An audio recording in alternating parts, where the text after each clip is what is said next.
জানি অনেকে অনেক রকম করে চিংড়ি মাছের মালাইকারি করো, কিন্তু আমার মতো একবার বানিয়ে দেখো, আশা রাখছি ভালো লাগবে। প্রথমে ভালো মাছগুলোকে ভালো করে ধুয়ে নুন হলুদ মেখে রাখতে হবে। তারপরে কড়াই গরম হয়ে গেলে সেখানে সর্ষের তেল দিয়ে মাছগুলোকে দিয়ে দিতে হবে একটা একটা করে।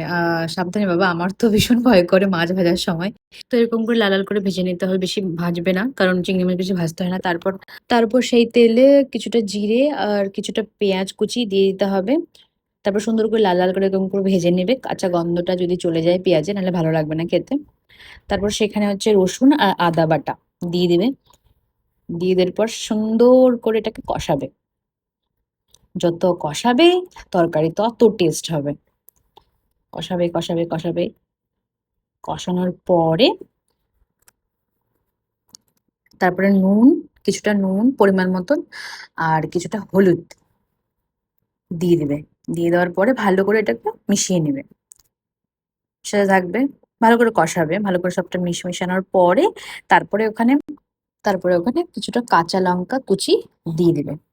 দিয়ে দেওয়ার পরে তারপর একটু মিশিয়ে নেবে ওটা। কাঁচা লঙ্কা কুচি দিলে ফ্লেভারটা ভালো লাগে খেতে। মিশিয়ে নেবে। তারপর একটা বলে কিছুটা মশলা, মানে তোমার গুঁড়ো মশলা, জিরে আর ধনে গুঁড়ো দিয়ে দই দিয়ে ভালো করে ফেটিয়ে নেবে। ফেটানোর পর তারপরে মশলাটাতে ঢেলে দেবে। ঢেলে দেওয়ার পরে ভালো করে এটাকে মিশিয়ে নিতে হবে, কষাবে সুন্দর করে। কষানোর কষানোর পরে এখানে একটু জল দিয়ে দিবে, মানে মশলা ধোয়ার যে জলটা থাকে ওটা দিয়ে দিবে। দিয়ে দেওয়ার পর ঢেকে দেবে। ঢেকে দেওয়ার পর দেখবে ঢাকনাটা যখন উঠাবে তখন এরকম একটা তেল তেল ভাব আসবে। তখন যখন এই তেল তেল ভাবটা আসবে তখনই চিংড়ি মাছগুলো দিয়ে দিবে, একটা একটা করে সুন্দর করে সাজিয়ে দিয়ে দিবে।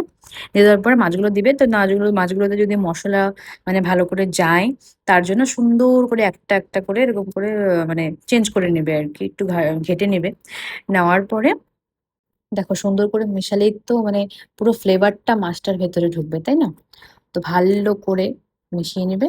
মিশিয়ে নেওয়ার পরে তারপরে কাঁচা লঙ্কা চিড়ে রেখে দেবে, ওগুলো দিয়ে দেবে মাছের উপরে।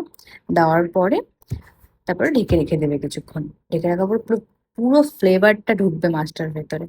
তারপরে কি লাস্ট আমাদের ধনেপাতা কুচি দিয়ে রান্নাটাকে শেষ করবে।